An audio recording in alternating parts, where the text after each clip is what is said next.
Hey everyone, in this video, I'm gonna make a small Bowie knife for a friend. He said it'd be cool if I can etch some skulls in the blade, so I'm gonna etch some skulls and his initials in the blade. I cut out my design so I can use the template. I'll stick it to the blade with some magnets and then spray paint it. That way when I peel it away, I'll have a nice outline to grind up to.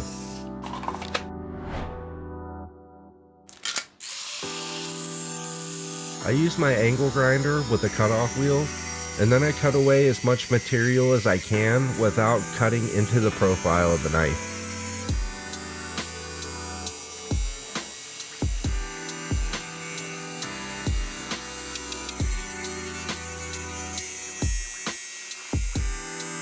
Now that I'm done removing as much material as I can with the angle grinder, I'll switch to the belt grinder and finish grinding the profile. So now I'm going to spray the blade with Dicam layout fluid. That way I can use some old calipers to scribe in where I want the bevels and the false edge.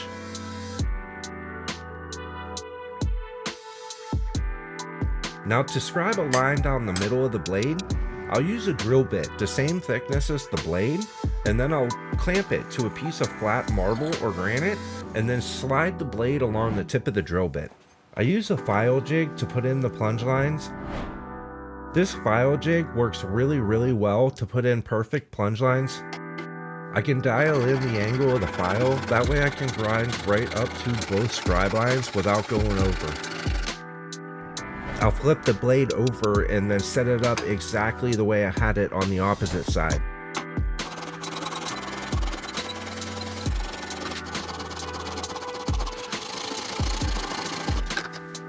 Once I have both plunge lines matching, I use a digital level to figure out the angle, and then I'll use that reading to set up the bevel jig. I use this bevel jig to start the bevels on the belt grinder, but I only go about 90% with the belt grinder and then switch to files to finish it off.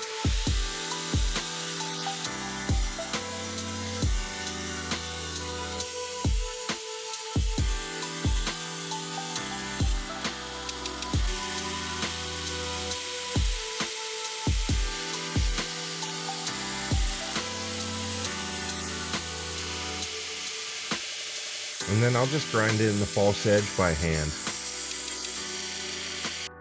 Once I'm done with the belt grinder, I'll switch to the file, and then I'll be able to file right up to the scribe lines.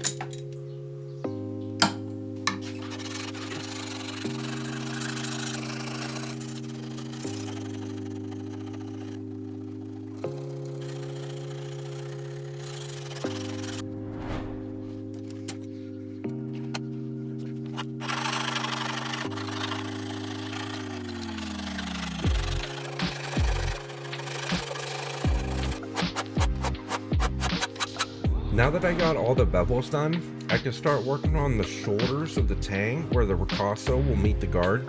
So I clamp the blade with the file guide into the vise. That way I can file down these shoulders and get them to match perfectly. That way the ricasso will fit up to the guard really nicely.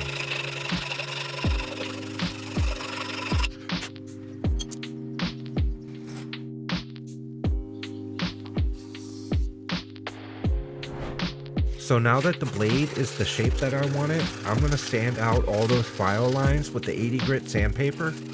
And then I'll make sure the whole surface of the blade is sanded down to 80 grit before I do the heat treat.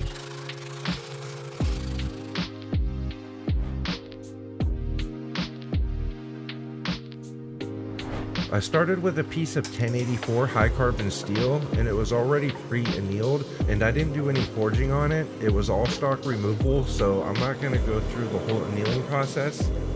So I'm going to get the blade up to about 1550 degrees or a little over, and then I'm going to try to hold that temperature and soak for about 10 minutes before I go to the quench. And then I quenched in Parks 50 quench oil, and I heated that up to about 110, 120 degrees before I did the quench. And then I put it straight into the vise with the aluminum, that way I can prevent a warp. Once the blade cooled down completely, I did 2 temper cycles in the oven at 400 degrees, and then it came out with that real nice straw color, and the file skates real nice, so I'm pretty sure it'll hold an edge. So now I'll go back to the belt grinder and I'll keep the variable speed really low and run through all the belts. I'm going to start at 180 grit, then 240, then 400, 600, 800, and 1000 grit.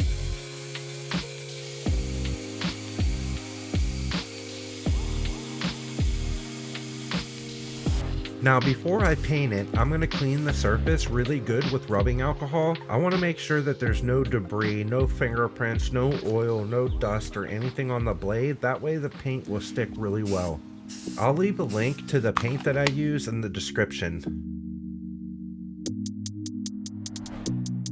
Now that the blade is done, I'm going to trace the profile onto this piece of paper. That way I can come up with a design for the customer. His initials are JB.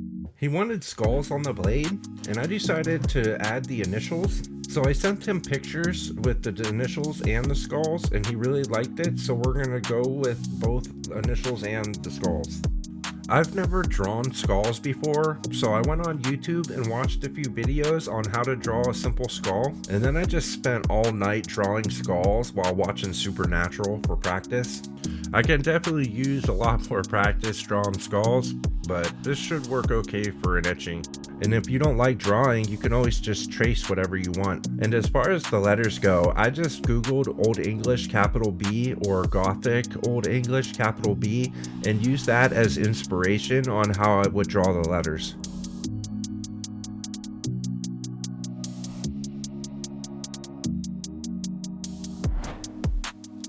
I use this Duralair transfer paper to transfer the image onto the knife.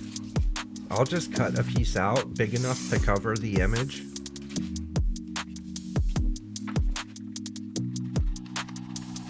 And then I'll tape it over the image, that way it doesn't move around on me. And then I'll just trace all the lines so it's on the Duralair.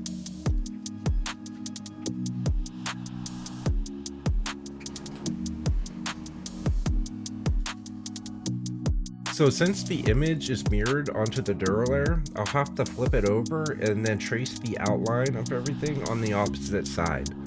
And then I'll tape it down to the blade, and I'll use this burnishing tool and I will burnish the image onto the knife.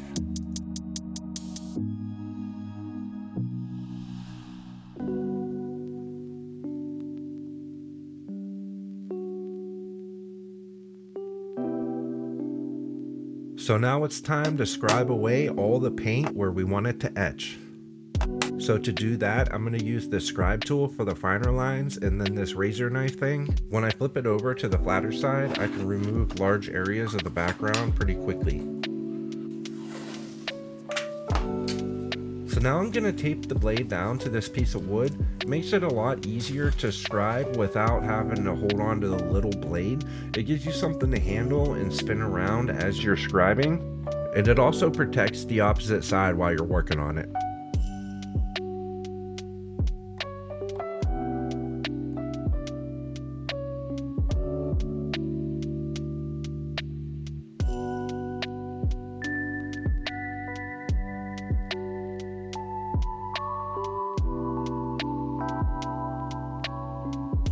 Alright, so now that the scribing's done, I'm going to go ahead and etch it.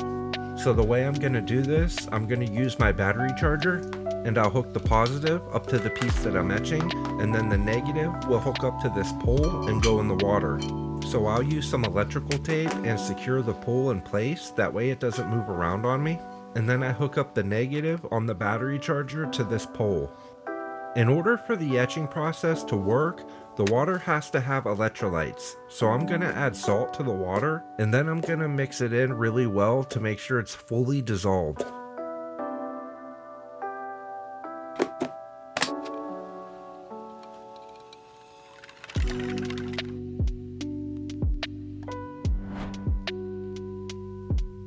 Now I'm going to hook the positive up to the blade.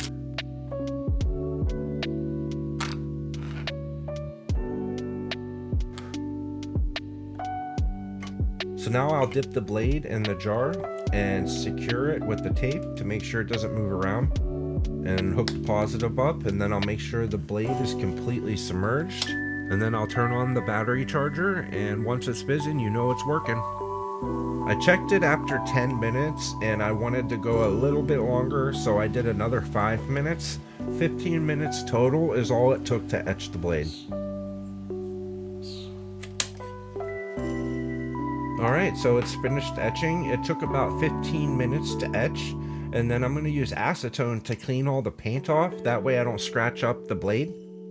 Now I'm going to use Jack's iron, steel, and nickel blackener to darken the background. I'll apply the Jack's with the Q-tip, and then I use sandpaper, 1000 grit sandpaper, wrapped around something with a really hard back, that way it doesn't sand between the cracks. So I'll sand all the high spots back down to 1000 grit, and then after some hand sanding on the bevels, the blade's finished. I'm not going to put an edge on the blade until the whole knife is done, so if you want to see the whole blade done, definitely subscribe and check out part 2 to this knife build. Thank you so much for watching, especially to the end. I really do appreciate it. If you have any questions or comments, please leave a comment and I'll read all my comments. So if you do have a question, I'll definitely get back to you. And if you do like this video, please click the like button and share it. That would be really helpful and help the channel out a lot.